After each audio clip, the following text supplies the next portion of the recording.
The senator from Kansas. As we all work to address vaccine hesitancy and anxiously await full approval of the COVID-19 vaccines, open border policies undermine these efforts. Americans can travel to Mexico City but not return to America without a COVID test, while an illegal immigrant has no test requirements. And in just a few days, it'll be easier to illegally cross our southern border than go to a restaurant or bar in New York City. Some estimates would suggest hundreds or perhaps even thousands of COVID-positive illegal immigrants in our republic every day.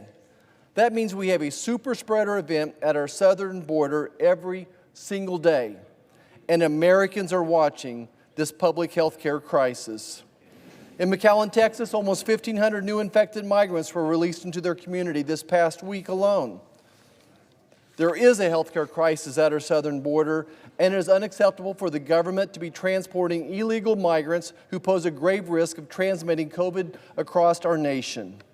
My amendment would ensure resources are provided for testing and treatment of migrants at the border and for quarantining those who test positive for COVID as well. Time has and prohibit expired. the transportation of migrants who have not received a negative test. Time has expired.